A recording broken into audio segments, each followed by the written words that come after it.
গল্পের নাম প্রণয়ের অমল কাব্য। লিখেছেন DRM সোহাগ। আজকে শুনবেন গল্পের ৬২, ৬৩ এবং ৬৪ পর্ব একত্রে। ইরফান মৃদুস্বরে ডাকে, বার্ড ফ্লাওয়ার। মায়রার শরীর মৃদু কাঁপছে। ইরফান মায়রাকে নিজের থেকে সরাতে চাইলে মায়রা নিজেই ইরফানের থেকে দূরে সরে দাঁড়ায়। রেগে চেঁচিয়ে বলে, কি এনে রেখেছেন এই ঘরে? আমি কত ভয় পেয়েছি জানেন? ভয়ের চোটে এখনো ঠিকভাবে কথা বলতে পারছে না মায়রা। ইরফান দেখল ভয় মায়রার যেমন কণ্ঠ মৃদু কাঁপছে, তেমনি রেগে থাকার ফলে নাকের পাটা ফুলিয়ে ফেলেছে। চোখগুলো কেমন বড় বড় করে তার দিকে চেয়ে আছে। মৃদু হাসল ইরফান। মায়রা আরো রেগে যায়। সে এই লোকটার জন্য ভয় পেল আর ইনি দাঁত বের করছে। ইরফান এগিয়ে গিয়ে মায়রাকে টেনে জড়িয়ে ধরে। মায়রা মোচড়ামুচড়ি করে। রেগে বলে, আমি বুঝেছি আপনি আমাকে ভয় দেখানোর জন্যই এখানে কিছু রেখেছেন। এজন্য আজ দরজা খুলে রেখেছেন। অসভ্য লোক আপনি। ইরফান ভ্রুকুচকে মায়রার দিকে চেয়ে আছে। দুহাতে মায়রাকে আরেকটু শক্ত করে ধরে বলে, you are a very intelligent girl. Mayra চোখ ছোট ছোট করে তাকায়। মানে তাকে সত্যি সত্যি ভয় দেখানোর জন্য কিছু এনে রেখেছে এই লোক। কত বড় খারাপ। তার কাছে তো জলজ্যান্ত মানুষ লেগেছে। মায়রা রেগে আবারও কিছু বলতে গিয়ে থেমে যায়। লোকটা এই ঘরে কি রেখেছে? সব ভাবনা রেখে মাথাটা পিছন দিকে ঘুরিয়ে আবারও সামনে তাকাতে গিয়েও তাকায় না। মুহূর্তেই রাগ মিলিয়ে গিয়ে চোখে মুখে বিস্ময় ভর করে। ইরফান মায়রাকে ছেড়ে মায়রাকে উল্টো ঘুরিয়ে দাঁড় করায়। এরপর পিছন দিক থেকে দুহাতের বন্ধনীতে জড়িয়ে নিয়ে মায়রার গালের সাথে তার গাল লাগায়। চাপদাড়ির খোঁচা লাগে মায়রার গালে, তবে মেয়েটার সে খেয়াল নেই। ইরফান আর চোখে মায়রার দিকে তাকিয়ে ঠোঁট বাঁকায়। হাতের বাঁধন আরটু শক্ত করে ঠান্ডা গলায় বলে, you know bird flower, she is my first wife. Mayra ঢোক গিলে সামনে দেয়ালের দিকে ডান হাতের আঙুল তাক করে থেমে থেমে বলে, কিন্তু ওটা তো আমি। ইরফান সূক্ষ্ম হাসল। সামনে দেয়ালের দিকে দৃষ্টি দেয়। মৃদুস্বরে বলে, তোমার সাথে ফার্স্ট মিট। মায়রা অবাক হয়ে তাকিয়ে থাকে। সামনের পুরো দেয়াল জুড়ে অনেক বড় একটি মেয়ের পিক। পরনের সবুজ রঙের জামা, পায়জামা, ওনা। মেয়েটি পুকুরে পা ডুবিয়ে বসে আছে। তার মাথা নিচু। খোপা করা চুলগুলো আধখোলা হয়ে ঘাড়ে নেমেছে। মায়রার কাছে মনে হলো পুরো দেয়ালটি তার গ্রামের সেই পুকুর, যার আশেপাশে বেশ গাছপালা। আর পুকুরের পাড়ে মায়রা চুটি করে বসে আছে। ছবিটি ডান দিক থেকে তোলা। মুখ বোঝা যাচ্ছে না, তবে মায়রা এক দেখাতেই নিজেকে চিনে নিয়েছে। এই গ্রাম, এই পুকুর, সে কি করে ভুলবে? এখানে তো সে প্রায় দিনই গিয়ে বসে সকালে হাওয়া উপভোগ করত। ছবিটি এত জীবন্ত লাগছে, মায়রা কথা বলার ভাষা হারায়। দেয়ালটিতে দৃষ্টি রেখেই কণ্ঠে বিস্ময় ফুটিয়ে বলে, এটা কি আপনার ক্যামেরা? মায়রার কথার মাঝেই ইরফান বলে ওঠে, ইটস হ্যান্ড পেইন্টেড।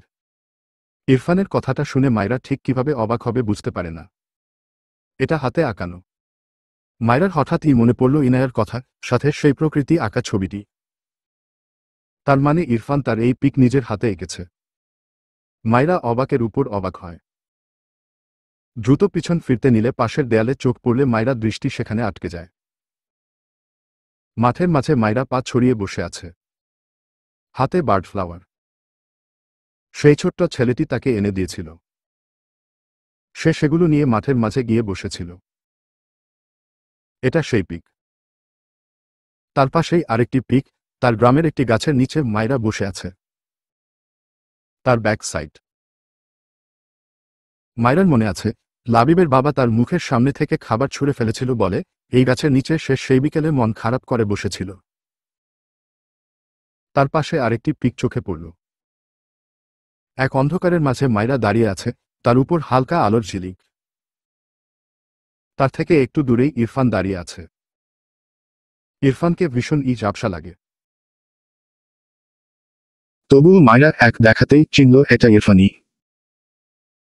সে সেই রাতে ইরফানকে প্রথম দেখেছিল এভাবেই ঝাপসা, শীষ বাজাতে শুনেছিল। সেদিন চিনতে পারেনি, তবে আজ চিনল। এই দেয়ালের পুরো অংশ জুড়ে এই 3টি পেইন্টিং। মাইরা বিস্ময় কাটিয়ে উঠতে পারে না। ইরফান মাইরাকে পাশের দেয়ালের দিকে ঘুরিয়ে দেয়। মাইরা এই দেয়ালটিতেও বিস্ময়ে দৃষ্টি বুলায়। পরনে কালো শার্ট, প্যান্ট, মাথায় কালো হেলমেট। লোকটি বাইকের উপর বসে আছে, আর বাইকের সামনে মাইরা দাঁড়িয়ে আছে। মাইরার মনে আছে সে একদিন সকালের দিকে বাড়ি থেকে বেরিয়ে গ্রামের রাস্তায় খেলছিল তার বান্ধবীদের সাথে। তখন এই কালো পোশাক, কালো বাইক, কালো হেলমেট পরা এক লোকের বাইকের সাথে সে ধাক্কা খেয়েছিল। আর রেগে লোকটাকে কানা মামা বলেছিল। এটা তো সেই পিক। তার মানে এটা ইরফান ছিল। মাইরার অবাকের মাত্রা বাড়ছে তো বাড়ছেই। একই দেয়ালে মাইরার প্রথম শাড়ি পরা পিক, যেদিন ফাইজ ইনাকে দেখতে এসেছিল। সেদিন তার শাশুড়ি মা তাকে শাড়ি পরিয়ে দিয়েছিল। এরপর ইরফান তাকে কোলে করে ঘরে এনে বলেছিল শাড়ি খুলতে। মাইরা পিকটির দিকে সূক্ষ্ম নজরে দৃষ্টি বুলায়। সে একদম দেয়ালের সাথে সিটিয়ে মাথা নিচু করে দাঁড়িয়ে আছে। এলোমেলো শাড়ি, মাথাটা একদম নিচু, মুখ দেখা যায় না। পাশে আরেকটি পিক, একটি জনমানবহীন মাঠ, সামনে পুকুর। মাইরা শাড়ি পরে উল্টো ঘুরে দাঁড়িয়ে আছে, চুলগুলো কোমর ছুঁয়েছে। মাইরার মনে পড়ল সে তার এসএসসি এক্সাম শেষে গ্রামে ত্রিনা বেগমের থেকে শাড়ি নিয়ে পড়েছিল। এটা সেই পিক। মাইরা দৃষ্টি ঘুরিয়ে দরজার সাথে দেয়ালে দৃষ্টি দিল, নিজের আরেকটি পিক দেখতে পায়। এটি দেখে মাইরা লজ্জা পায়। মাইরা দেয়ালের সাথে সিটিয়ে মাথা নিচু করে দাঁড়িয়ে আছে। শাড়িটি বেশ খোলামেলাভাবে পরা। ইরফান সব এত নিখুঁতভাবে এঁকেছে, মাইরার এটা দেখে আরও অস্বস্তি লাগে। লজ্জারা ঘিরে ধরে। মাইরা কয়েকদিন আগে ইরফানের প্রতি ভুলভাল চিন্তা করে ইরফানের কাছে নিজেকে সমর্পণ করতে খোলামেলাভাবে শাড়ি জড়িয়েছে। এটা সেই রাতের পিক। মাইরা ঘরটির প্রতিটি দেয়ালে আবারও নজর বুলায়। তার মনে হলো সে ক্লাস 9 থেকে আজ পর্যন্ত তার কিছু স্মৃতি লাইভে দেখল। তবে সেসব ভিডিওতে নয়, বরং তার শিশওয়ালার হাতে পেইন্ট করা পিক। মাইরা দৃষ্টি ফিরিয়ে ইরফানের দিকে তাকালে দেখল ইরফান তার দিকে তাকিয়ে আছে। তার ঠোঁটের কেনে সূক্ষ্ম হাসি। মাইরা বিস্ময় কাটিয়ে কথা বলতে পারে না। ইরফান দুহাতের মাঝে মাইরার ছোট মুখটা আগলে নেয়। মৃদুস্বরে বলে, you are my bird flower. Maira শুধু তাকিয়েই থাকে ইরফানের দিকে। তার আর কত অবাক হওয়ার বাকি আছে। বিস্ময় কণ্ঠে বলে, আপনি ভার্সিটির লেকচারার, পেইন্টার, ফটোগ্রাফার, বিজনেসম্যান। একটু থেমে বলে, আপনার আর কোনো গুণ লুকানো আছে কি? মাইরার কথা শুনে ইরফান সূক্ষ্ম হেসে বলে, মেবি। মাইরা আগের চেয়েও অবাক হয়ে বলে, কি? ইরফান মাইরার চুলগুলো দুহাতে কানের পিঠে গুজে দিয়ে বলে, আই ডোন্ট নো। মাইরা চোখ ছোট ছোট করে বলে, আপনি জানেন না মানে? ইরফান মাইরাকে ছেড়ে বলে, তুমি আমার গুণ জানতে চেয়েছ,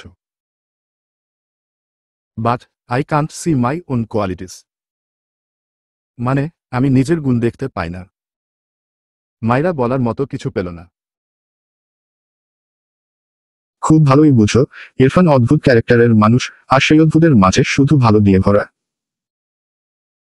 মাইরা ইরফানকে খুব মনোযোগ দিয়ে দেখল। ইরফানের গায়ে সাদা শার্ট, পরনে সাদা গ্যাবার্ডিন প্যান্ট। ইরফানের গায়ের রংটাও বেশ ফর্সা। মাইরা দৃষ্টি উঠিয়ে ইরফানের বাদামি চোখের মনিতে দৃষ্টি রেখে মৃদু হেসে বিড়বিড় করে, শুভ্র পুরুষ। ইরফান শুনেছে মায়রার বলা শব্দ দুটি। মায়রার গালে বুড়ো আঙুল চালায়, দৃষ্টি মায়রার চোখে নিবন্ধ রেখে মৃদুস্বরে বলে, শুভ্র পুরুষ। Nice name. I like this name. Mayra লজ্জা পেয়ে চোখজোড়া নামিয়ে নেয়। মায়রার একটি জিনিস ভীষণ অবাক লেগেছে, তার এতগুলো জীবন্ত পিক, অথচ কোনো পিকে তার মুখ, চোখ আঁকা নেই। যদিও প্রায় সব পিকেই মায়রার হয় মাথা নিচু, নয়তো মায়রার ব্যাক সাইড। তবুও একটু হলেও যেখানে মুখ বোঝা যাওয়ার কথা, সেখানেও সে তার চোখ মুখের অস্তিত্ব পায়নি। মায়রা বুঝেছে ইরফান ভীষণ নিখুঁতভাবে পেইন্ট করে, যার ফলে পিকের মানুষকে চিনতে তার মুখ দেখারও প্রয়োজন পড়েনি মায়রার। একটুও অসুবিধা হবে না কারো চিনতে। তবুও মায়রার কৌতূহল হয়। মাথা তুলে ইরফানের দিকে তাকিয়ে প্রশ্ন করে, আচ্ছা, আপনি আমার চোখ মুখ পেইন্ট করেননি কেন? ইরফান মৃদুস্বরে বলে, প্রয়োজন পড়েনি তাই। একটু থেমে আবারও বলে, one reasons is that you are a stupid girl. I don't like you. ইরফানের কথা শুনে মায়রা চোখ ছোট ছোট করে তাকায়। এখনও বলছে তাকে পছন্দ করে না। কি ঘাটতারা লোক ভাবা যায়। বিরক্ত হয়ে দুহাত তুলে ইরফানের চাপ দাড়ি টেনে ধরে। ইরফান দ্রুত মায়রার হাত দুটো ছাড়িয়ে নেয়। ধমকে বলে, স্টুপিড কি করছো? মায়রা রেগে বলে, আপনি মিথ্যাবাদী। ইরফান মায়রাকে দুহাতে তার জড়িয়ে নিয়ে বলে, আমার এইচএসসি এক্সাম শেষে আমি আমাদের একটি ফ্যামিলি ফটো পেইন্ট করেছিলাম। বাবা বকেছিল অনেক, সাথে পিকটি পুড়িয়ে দিয়েছিল। কজ, চোখমুখ সহ এঁকেছিলাম। That's not right. বাট এরপর থেকে আমি পেইন্টিং থেকে দূরে ছিলাম।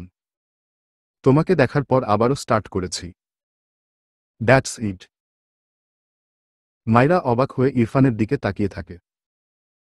সে ইরফানকে যত দেখছে অবাক হচ্ছে। প্রথম প্রথম যখন তার বিয়ে হয়, তখন ইরফানকে একটু আধটু ভালো ভেবেছিল, কিন্তু মানুষটার মাঝে যে এত সুন্দর সুন্দর গুণ লুকাইত, এটা সে কল্পনাই করেনি। মায়রা অভিমানী কণ্ঠে বলে, আপনি আমাকে অনেক মেরেছেন। ইরফান মায়রার কপালে চুমু এঁকে মায়রার চোখের দিকে তাকিয়ে বলে, but I felt more pain than you. আমি তোমার চেয়ে বেশি ব্যথা পেয়েছি। একটু থেমে নরম গলায় বলে, বডি তোমার, হাত হই আমি। It's very difficult calculation. You are a magician to me. মানে, তুমি আমার কাছে একজন জাদুকরের মতো। মায়রা ভীষণ আবেগী হয়ে পড়ে। ইরফান না বললেও তো সে বসে, তার ব্যথায় ইরফান ব্যথা পায়। মায়রার নিজেকে ভীষণ ভাগ্যবতী মনে হয় নিজেকে। ছোট্ট থেকে এত এত বিতৃষ্ণা নিয়ে বড় হওয়া মেয়েটা তার কল্পনার চেয়েও বেশি ভালোবাসা পেয়ে গেছে তার ভালোবাসার মানুষের কাছে। আবেগে মায়রার চোখজোড়া ভিজে ওঠে। ইরফান মায়রার মাথা তার বুকে চেপে মাথায় চুমু আঁকে। মায়রা দুহাতে ইরফানকে জড়িয়ে ধরে। তার মনে পড়ে, সে তার শ্যামা মাকে কত অভিযোগ করেছে, কত আফসোস করেছে তার শ্যামা মা কেন তাকে নিয়ে যায়নি। আল্লাহ কেন তাকে তার শ্যামা মায়ের কাছে পাঠায়নি। অথচ আজ মনে হয়, সে মরে গেলে তার শিশুওয়ালার এত ভালোবাসাকে নিত। চোখের কোণ ঘেঁষে সুখমিশ্রিত এক ফোঁটা পানি গড়িয়ে পড়ে। তবুও ইরফানের পানি অভিমানী বাণী ছুড়ে দেয়, আমার খারাপ লোক, সব লুকিয়ে রেখেছিলেন, কিছু নিজে থেকে বলেননি। আজ এই ঘরে আমি নিজে থেকে না আসলে তো তাও জানতে পারতাম না। ইরফান মায়রার কথাগুলো মন দিয়ে শুনল। মায়রা গালে ঠোঁট ছুঁয়ে রেখে বিড়বিড়িয়ে বলে, love is not for show. মানে, ভালোবাসা দেখানোর জন্য নয়। মায়রা চোখ বুজে মৃদু হাসল। ইরফানকে আরো শক্ত করে ধরল। ইরফান ঠোঁট বাঁকিয়ে বলে, চলে যাচ্ছি না। মায়রা লজ্জা পায়, তবে ছাড়ল না ইরফানকে। ভালোই বুঝল, এই লোকটা সুযোগ পেলেই তাকে জ্বালায়। গতকাল মায়রার সাথে দেখা করে ইনায়া আবারও এই বাড়ি চলে এসেছে। সকাল সকাল নাস্তা করে বেডের উপর বসে আছে ইনায়া। ফাইজ ডিভানে বসে ল্যাপটপে কিছু করছে। ইনায়া অসহায় চোখে চেয়ে থাকে। যেদিন থেকে জেনেছে ইনায়া মা হবে, ফাইজ তার সাথে ঠিক করে কথা বলে না। সেই কখন থেকে ইনায়া ফাইজের দিকে তাকিয়ে আছে, ফাইজ একবারও তার দিকে তাকায়নি। ইনায়া বেড থেকে নেমে দাঁড়ায়। ধীরে ধীরে এগিয়ে গিয়ে ফাইজের সামনে গিয়ে দাঁড়াবে, তখনই শাড়ির সাথে পা বেঁধে হুমুড়ি খেয়ে পড়ে ফাইজের উপর। ল্যাপটপ ঠাস করে বন্ধ হয়ে যায়। ফাইজ দ্রুত ইনাকে আগলে নেয় দুহাতে। ইনায়া ভীষণ ভয় পেয়েছে। দুহাতে ফাইজের গলা শক্ত করে জড়িয়ে ধরে। ফাইজ চোখ বুজল। এত রাগ লাগছে তা যদি সে এই মেয়েকে বোঝাতে পারত। রাগে দাঁতে দাঁত চেপে চিল্লিয়ে বলে, লিটল কুইন, তুমি তো নিজেই লিটল বাচ্চা। সেখানে তুমি আমার বাচ্চাকে পেটে নেয়ার সাহস করলে কি করে? অ্যান্সার কর, নয়তো আজ থাপ্পড় তুমি খাবেই একটা। বলো।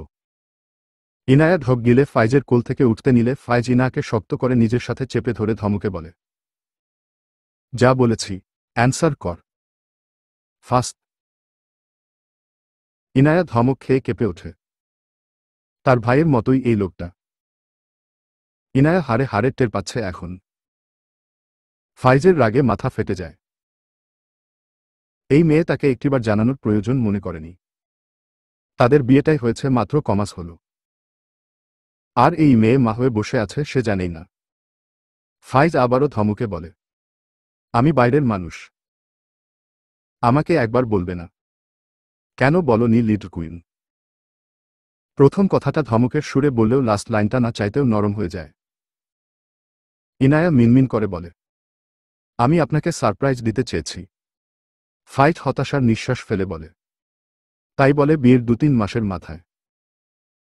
ইনায়া আর চোখে ফাইজের দিকে চেয়ে বলে, আমি মা হতে চাই। আমার 3টা ফ্রেন্ড মা হয়েছে। ফাইজ শান্ত গলায় বলে, তুমি কি মা হওয়ার জন্য আমাকে বিয়ে করেছিলে? ইনায়া ছোট করে বলে, হুম। ফাইজ বিস্ময় কণ্ঠে বলে,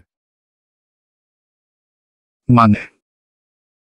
আমার কোনো ইম্পর্ট্যান্ট দেখছি নেই তোমার কাছে। শুধু মা হতে বিয়ে করে নিলে? ইনায়া ফাইজের দিকে চেয়ে বলে, ইম্পর্ট্যান্ট আছে বলেই তো আপনার বাচ্চার মা হয়েছি। আপনার ইম্পর্ট্যান্ট না থেকে শুধু বাচ্চার মা হতে চাইলে তো যে কারোর বাচ্চার মা হয়ে যেতাম। ফাইজ হাসবে না রাগবে বুঝল না। হতাশার নিঃশ্বাস ফেলে বলে, বুঝেছি লিটল কুইন, আমার ইম্পর্ট্যান্ট আছে। কিন্তু আমি তো টেনশনে আছি। আমার বাচ্চা হয়ে গেলে তুমি তো আমাকে আমার ইম্পর্ট্যান্ট বোঝাতে এই একটা লাইন বলবে, সারাদিন বাচ্চাকে নিয়ে বসে থাকবে মনে হচ্ছে। ইনায়া চোখ ছোট ছোট করে বলে, আপনি আপনার বাচ্চার সাথে হিংসা করছেন? ফাইজ মৃদু হেসে বলে, অবশ্যই। তার মা ওভার পাকনি। আমাকে একটু বউয়ের সাথে শান্তিতে 6টা মাস থাকতে দিল না। মা বাচ্চার লেজ ধরে টেনেছে, বাচ্চাটাও সুরসুর করে তোমার পেটের ভিতর এসে পড়েছে। আর এদিকে আমার হলো যত কষ্ট। ইনায়া অদ্ভুতভাবে তাকায় ফাইজের দিকে। এই লোকটা তার ইরফান ভাই আর শুদ্ধ ভাইয়ের মিক্সড কপি। একবার ভয়ঙ্কর রাখবে তো আরেকবার কিসব আজগুবি কথা বলবে। ফাইজ ইনাকে জড়িয়ে ধরে বলে, বাচ্চাটা হয়ে গেলে আম্মুর কাছে ওকে রেখে আমরা হানিমুনে যাব, ওকে লিটল কুইন। ইনায়া শব্দ করে বলে, জীবনেও না।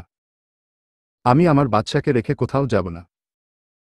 ফাইজ ইনায়ার গালে ধরে নিজের দিকে ফেরায়।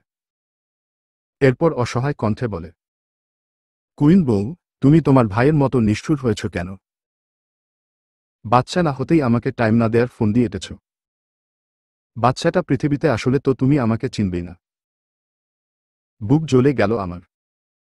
ইনায়া হতাশার সুরে বলে, আপনি এমন ড্রামাবাজ কেন?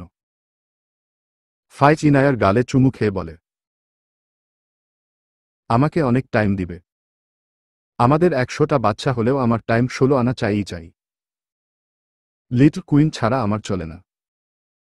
ইনায়া মুখ ফুলিয়ে বলে, আপনি আমার সাথে অনেকদিন ঠিক করে কথা বলেননি। ফাইজ ইনায়ার দিকে কিছুক্ষণ চেয়ে থাকে। এরপর মৃদুস্বরে বলে, তুমি মা হওয়ার মতো বড় হয়ে যাওনি লিটল কুইন। তোমার আমাকে একবার জানানো উচিত ছিল। তোমাকে নিয়ে আমার টেনশন হয়। ইনায়া ফাইজের দিকে তাকায়। মৃদুস্বরে বলে, স্বামীরা বেশি বেশি ভালোবাসলে বউদের মা হতে কোনো প্রবলেম হয় না। ইনায়ার কথায় ফাইজ শব্দ করে হেসে ফেলল। ইনায়া একটু লজ্জা পায়। ফাইজ হাসি থামিয়ে বলে, আসো দেখি ভালোবাসি। ইনায়া জিভ দিয়ে ঠোঁট ভিজিয়ে কিছু বলার আগেই ফাইজ ইনায়ার ঠোঁটজোড়া দখল করে নেয়। বেশ কিছুক্ষণ পর ইনায়াকে ছেড়ে দেয় ফাইজ। ইনায়া চোখ বুজে রেখেছে। ফাইজ ইনায়ার দিকে তাকিয়ে হাসল। মৃদুস্বরে বলে, আরও ভালোবাসা লাগবে লিটল কুইন। ইনায়া চোখ বুজে রেখেই ফাইজকে ঠেলে মিনমিন করে বলে, আর লাগবে না। ফাইজ দুষ্ট হেসে বলে, কিন্তু আমার তো আরও ভালোবাসা দিতে ইচ্ছে করছে। ইনায়া কিছু বলল না। ফাইজ ইনায়াকে শক্ত করে জড়িয়ে ধরে। তার লিটল কুইনের মাঝে আরেকটি লিটল কুইন নয়তো লিটল কিং আছে। ভীষণ ভালো লাগে, শান্তি শান্তি লাগে। তবে ইনায়ার জন্য ভয় পায়। তার লিটল কুইন তো ছোট। হাতের বাঁধন আরেকটু শক্ত করে মৃদুস্বরে বলে, আর কখনো আমায় না জানিয়ে কিচ্ছু করবে না। ওকে। ইনায়া ছোট করে বলে, হুম। তারেক নেওয়াজ, রুমা নেওয়াজ, ট্রিনা বেগম, ইরফান, মায়রা শুদ্ধ সবাই ফাইজদের বাসায় এসেছে। মূলত শুদ্ধ আর ফারার বিয়ের ডেট ফিক্স করতে। মায়রা ছটফটে মন নিয়ে ইরফানের পাশে বসে আছে। ছটফটানির কারণ হলো সে ফারার সাথে দেখা করবে। কিন্তু আসার পর থেকে সবাই শুধু কথাই বলে যাচ্ছে। মায়রার ঘুম পাচ্ছে এভাবে বসে থাকতে। ধান্দার মাঝেই ইরফানের হাতের সাথে মাথা ঠেকালে ইরফান ঘাড় বাঁকিয়ে মায়রার দিকে তাকায়। সবার সামনে এভাবে মাথা ঠেকিয়েছে বুঝতে পেরেই মায়রা দ্রুত সোজা হয়ে বসে। পাশ ফিরে তাকালে দেখল ইরফান তার দিকে তাকিয়ে আছে। মৃদুস্বরে জিজ্ঞেস করে, হোয়াট হ্যাপেন্ড? খারাপ লাগছে? বাসায় যাবে? মায়রা সবার দিকে তাকিয়ে দেখল সবাই কথা বলায় ব্যস্ত। সে কিছু বলার আগেই ফাইজ ওপাশ থেকে বলে, কি হয়েছে? ইরফান বলে, আমাকে ইমার্জেন্সি একটি রুম দে। মায়রা মাথায় হাত দেয়। মানে কি ভাবছে এই লোক? ইরফানের হাত ধরে টেনে বলে, রুম কি করবেন? ইরফান মায়রার দিকে তাকিয়ে বলে, তুমি সিক। Don't talk. মায়রা বিস্ময় কণ্ঠে বলে, মানে কি? আমি কখন অসুস্থ হলাম? ইরফান মৃদুস্বরে বলে, হয়েছ। মায়রা বিরক্ত হয়ে বলে, হয়নি। আমি বিরক্ত হচ্ছিলাম, আর এখনো হচ্ছি। বুঝেছেন? একটু থেমে ফিসফিসিয়ে বলে, আমি ফারাহ আপু আর ইনায়া আপুর কাছে যেতে চাই। ইরফান আর কিছু বলল না। ফাইজকে বলে ইনায়াকে এসে মায়রাকে নিয়ে যেতে। কিছুক্ষণ পর ভেতর থেকে ইনায়া আসলে মায়রা উঠতে নেয়। ইরফান মায়রার হাত টেনে মৃদুস্বরে বলে, 10 মিনিট পর চলে আসবে। ওকে। মায়রা অবাক হয়ে বলে, কেন? ইরফান গম্ভীর গলায় বলে, আমি বলেছি তাই। কথাটা বলে মায়রার হাত ছেড়ে দেয়। মায়রা উঠে দাঁড়ায়। ইনায়ার সাথে যেতে যেতে পিছু ফিরে ইরফানের দিকে চেয়ে মিটিমিটি হাসে। ইরফান মায়রার দিকে চেয়ে আছে। মায়রাকে হাসতে দেখে ভ্রু কুঁচকে তাকায়। মায়রা ইনায়ার ঘরে গিয়ে ইনায়ার ফোন নেয়। তার ফোন সাথে আনেনি। ইনায়ার ফোন থেকে ইরফানের নাম্বারে মেসেজ করে, আজকে আমি ইনায়া আপুর সাথে এখানে থাকব। আপনার সাথে আবার কালকে দেখা হবে। বাই বাই শুক্রপুরুষ। বার্ডফ্লাওয়ার। মেসেজটি পাঠিয়ে মায়রা মনে মনে হাসল। ওপাশে ইরফান মায়রার মেসেজটি পড়ে চোখ ছোট ছোট করে তাকিয়ে থাকে কিছু সময়। এরপর ফোনের আলো অফ করে ফোন পকেট রেখে দেয়। বিড়বিড় করে, তোমার বাদরামি আমি ছুটাবো, জাস্ট একবার হাতের কাছে পাই। শুদ্ধ ইরফানদের অপর পাশে বসেছে। তার কেন যেন হাঁসফাঁস লাগছে। ফাইজ শুদ্ধর পাশে বসলে শুদ্ধ বলে, দোস্ত আমি এখনো খাট কিনিনি। ভাবলাম শালার কিনে দেয়া খাটে বাসর করলে হয়তো বেশি ভালো লাগবে। কবে খাট কিনে দিবি রে? ফাইজ চোখ মুখ কুঁচকে তাকায়। একে ঠিক কি করা উচিত? রেগে বলে, বেয়াদব আমি সম্পর্কে তোর বড়। এসব ফালতু কথা বললে আমার বোনকে পাবি না বলে দিলাম। শুদ্ধ হাত ঝাড়ার মতো করে বলে, তোর দেয়ার আশায় কেঠা বসে আছে শোনা। ফারাহ এমনিতেই আমার। একটু চুপ থেকে সবার দিকে তাকায়। তার মামা, শ্বশুর, মা সবাই কথা বলায় ব্যস্ত। শুদ্ধ হতাশ। তার মা, মামি ভেতরে গিয়ে ফারাহকে দেখেছে। এসব মানা যাচ্ছে না। তার বউ, অথচ সে দেখতে পারছে না। এত কষ্ট রাখা যায় না। ফাইজের দিকে চেয়ে অসহায় কণ্ঠে বলে, ফারাহ পাখিটা কোথায় রে? ভাই, ওকে দেখার ব্যবস্থা কর। এত আয়োজন করে এসে ওকে একটু দেখতেও পারছি না। সেই কালকে দেখেছি। প্রায় ২০ ঘন্টা হলো ওকে না দেখে আমার ১০ কেজি ওজন কমতে যাচ্ছে। প্লিজ কিছু একটা কর শোনা। ফাইজ ভাবলেশহীনভাবে বলে, না। শুদ্ধ চোখ ছোট ছোট করে বলে, এমনিতেই আমার আগে বাবা হয়ে মারাত্মক বড় অপরাধ করেছিস। আবার না না করছিস। কথাটা বলে ফাইজের হাত ধরে উঠে পড়ে। ফাইজের বাবা শুদ্ধর উদ্দেশ্যে বলে, কোনো সমস্যা বাবা? শুদ্ধ মৃদু হেসে বলে, ছাদ থেকে ঘুরে আসি আঙ্কেল। ফাইজের বাবা হেসে বলে, আচ্ছা আচ্ছা যাও। শুদ্ধ ফাইজের হাত ধরে টেনে নিয়ে যেতে যেতে বলে, ফারাহকে ছাদে পাঠা তো শোনা। তোর বাচ্চাকে আমি ১ টাকা দামের পুরো একটা চকলেট কিনে দিব, প্রমিস। ফাইজ হেসে বলে, ছাদে গিয়ে আরো ১০ কেজি ওজন কমিয়ে আনো যা। আমার বোন যাবে না। বিয়ের আগে ১০০ হাত দূরে থাকবি ওর থেকে। শুদ্ধ চোখ ছোট ছোট করে তাকায়।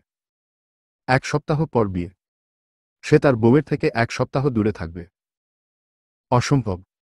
রেগে বলে, এই একদম শত্রুতা করবি না।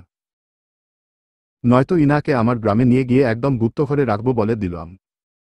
ফাইজ পাত্তা দিল না। শুদ্ধ আর একে ঘাটল না। পকেট থেকে ফোন বের করে ফারার নাম্বারে কল করে।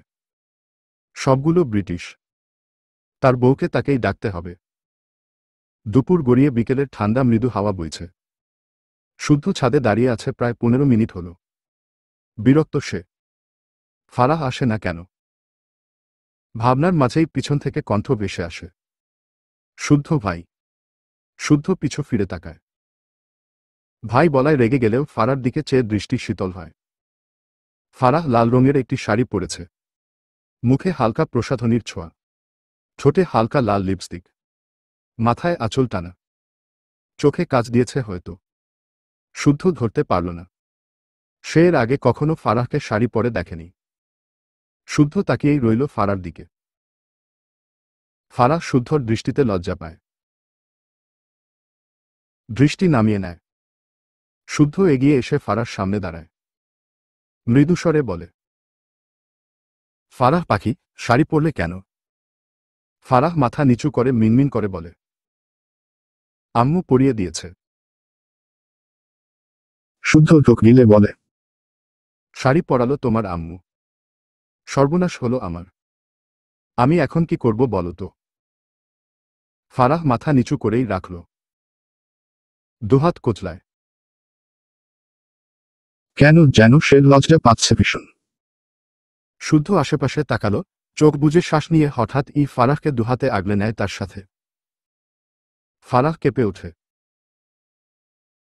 ঢোক গিলে বলে, ছাড়ো।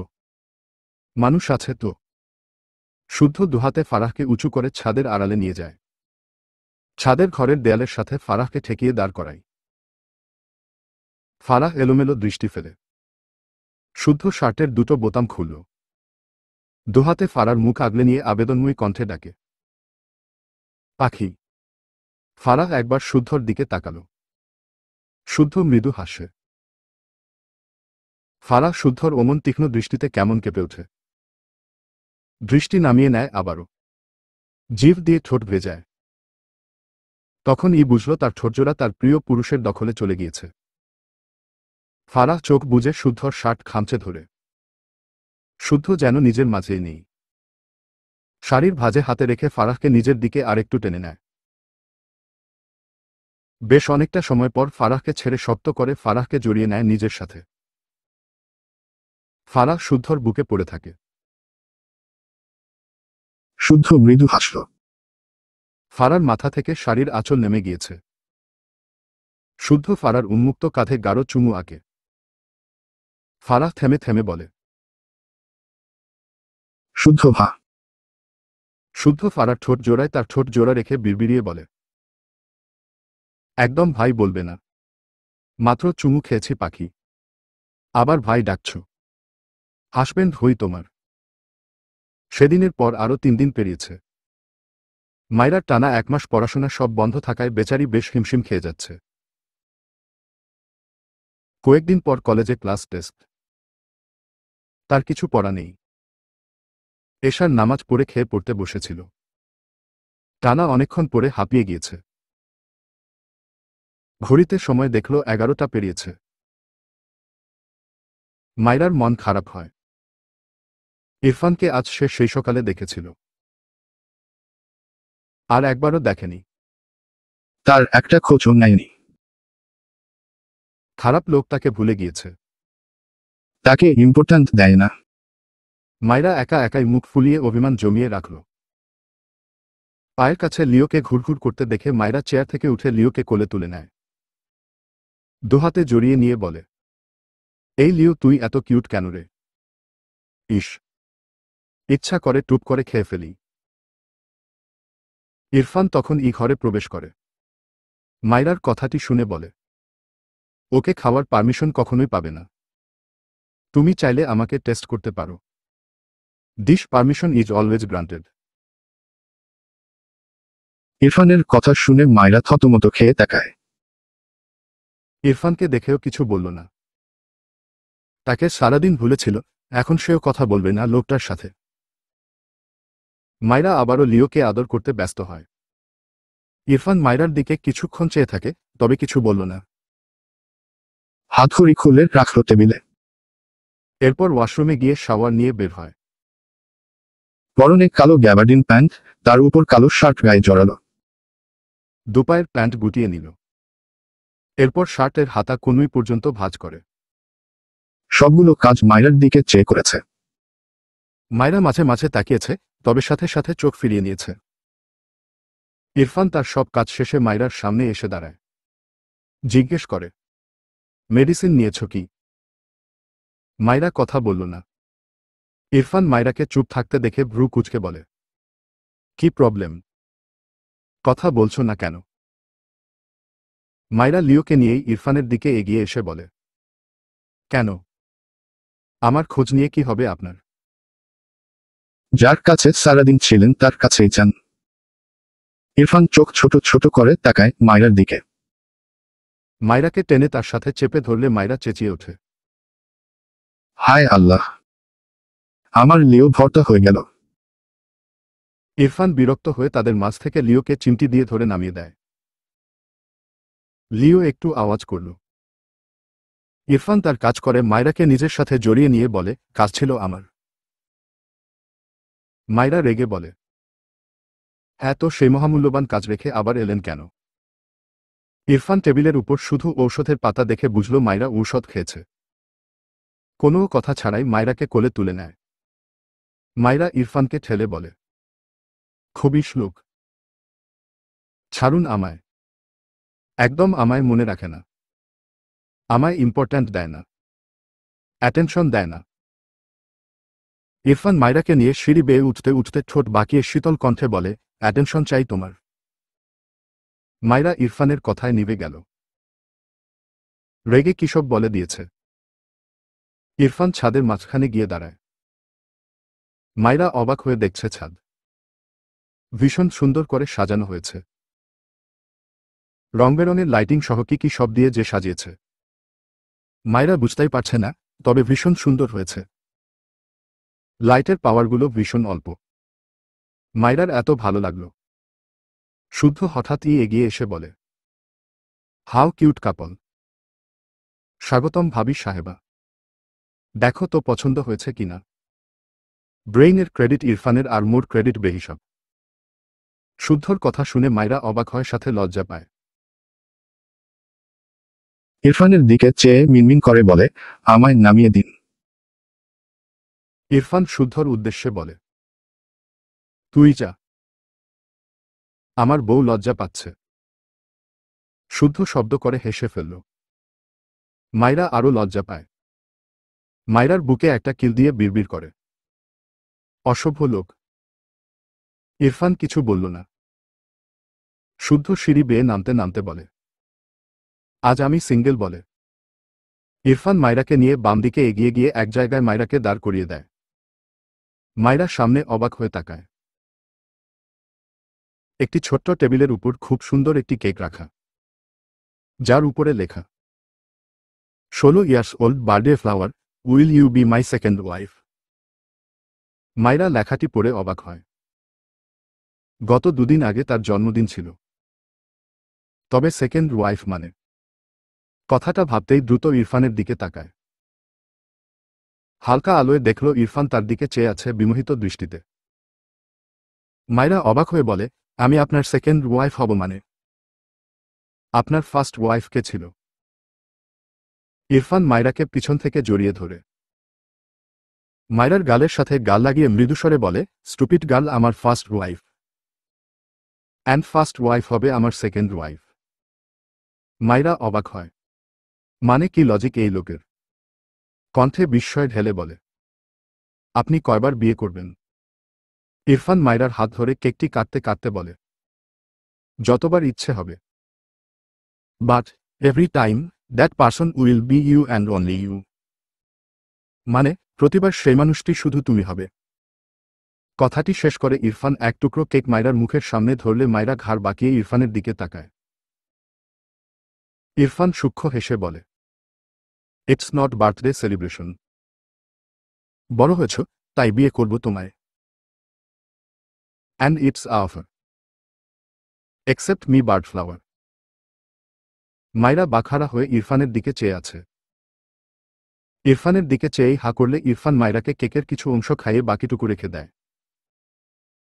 মাইরা মুখের টুকু গিলে নিয়ে নিজের হাতে এক টুকরো উঠিয়ে ইরফানের দিকে বাড়িয়ে দিল। ইরফান বলে, আই ডোন্ট লাইক দিস। মাইরা চোখ ছোট ছোট করে তাকায়। মানে এই লোকের সবকিছুতে প্রবলেম। জোর করল না। নিজের মুখে নিয়ে মুখ বন্ধ করার আগেই ইরফান মাইরার ঠোঁটজোড়া আঁকড়ে ধরে মাইরার মুখ থেকে সবটুকু কেক নিজের মুখ নিয়ে নেয়। তবে মাইরাকে ছাড়ল না। মাইরা চোখ বড় বড় করে তাকায়। বেশ কিছু সময় পর ইরফান মাইরাকে ছেড়ে দেয়। মাইরা মাথা নিচু করে রাখে। ইরফানের এসব অদ্ভুত কাজে মেয়েটি কেমন হাঁসফাঁস করে। একটু পর নিজেকে শান্ত করে ইরফানের দিকে চেয়ে কোমরে হাত দিয়ে বলে, আপনার প্রবলেম কি? এই তো বললেন আপনার এটা পছন্দ নয়। ইরফান মৃদুস্বরে বলে, প্লেস চেঞ্জ হয়ে গেলে আমার ডিসলাইক থেকে লাইকে ট্রান্সফার হতে টাইম লাগে না। মাইরা ইরফানের কথা বুঝতে পেরে একটু লজ্জা পায়। দৃষ্টি নামিয়ে নেয়। ইরফান ঠোঁট বাঁকালো। পকেট থেকে কিছু একটা বের করে মাইরার সামনে হাঁটু মুড়ে বসে পড়ে ডান হাঁটু ছাদের মেঝেতে ঠেকিয়ে রেখে বাম বা ভাঁজ করে রাখে। মাইরা অবাক হয়ে বলে, কি করছেন এভাবে? ইরফান নিঃশব্দে হাসল। তার বাম পায়ের উরু দেখিয়ে মৃদুস্বরে বলে, এখানে তোমার পা রাখো। মাইরা প্রশ্নাত্মক চোখে তাকায় ইরফানের দিকে। ইরফান আবারও বলে, রাখো। মাইরা ঢোক গিলল। তার ডান পা উঠিয়ে ইরফানের পায়ের উপর রাখে। মাইরার পা কাঁপছে। ইরফান সূক্ষ্ম হাসল। তার হাতে একটি সোনার পায়েল, অর্ডার দিয়ে বানানো। ইরফান মাইরার পায়ে হাত দিল। মাইরা শিউরে ওঠে। ইরফান বুঝতে পেরে ঠোঁট বাঁকায়। খুব যত্ন করে মাইরার পায়ে পায়েলটি পরিয়ে দেয়। এক্সাইটমেন্টে মাইরার পুরো বডি মৃদু কাঁপছে। ইরফান মায়রার পায়েল পরানো পায়ের দিকে বেশ কিছুক্ষণ চেয়ে থাকে। বা হাতের মায়রার পায়ের তলায় হাত রেখে মাথা নিচু করে ঠোঁট ছোঁয়। মায়রার মনে হলো সে পড়ে যাবে, সব শক্তি তার লোপ পেয়েছে বোধহয়। ইরফান হঠাৎই মায়রার পা ধরে বেশ জোরেই টান দেয়। মায়রা কিছু বোঝার আগেই সে ঠাস করে এসে ইরফানের পায়ের উপর পড়ে যায়। ইরফান দুহাতে শক্ত করে মায়রাকে নিজের সাথে জড়িয়ে নেয়। মায়রার তখনকার অভিযোগের উত্তর হিসেবে মায়রার কানের কাছে মুখ নিয়ে ফিসফিসিয়ে বলে, to my special person, you are still important to me, with or without conversation, you are always in my mind and heart. মানে, আমার বিশেষ মানুষ, তুমি এখনো আমার কাছে খুবই গুরুত্বপূর্ণ। কথা না বললেও তুমি সবসময়ই আমার মনে ও হৃদয়ে আছো। মায়রার প্রতিটি রগে রগে যেন শীতল কিছু তীব্র বেগে ছুটে চলে। মেয়েটা তীব্র অনুভূতির মাঝে ভাসে। দুহাতে ইরফানের গলা জড়িয়ে ধরে। ইরফান নিজেও হাতে বাঁধন শক্ত করে। এরপর কণ্ঠে আবেগ ঢেলে বলে, উইল ইউ ম্যারি মি, বার্ডফ্লাওয়ার? মায়রা চোখ বুজে রেখেছে। অদ্ভুত সব নতুন নতুন অনুভূতির সাথে পরিচয় হয় মেয়েটা। ইরফান আবারও একই সুরে ডাকে, বার্ডফ্লাওয়ার। মায়রার ঢোক গিলে কিছু বলতে চায়, তবে তার কেন যেন কণ্ঠ বের হতে চায় না। চোখ বুজে রেখেই দুহাতে ইরফানের গলা আরো শক্ত করে জড়িয়ে ধরে জিভ দিয়ে ঠোঁট ভিজিয়ে কাপা কণ্ঠে বলে, আই উইল। চলবে ইনশাআল্লাহ,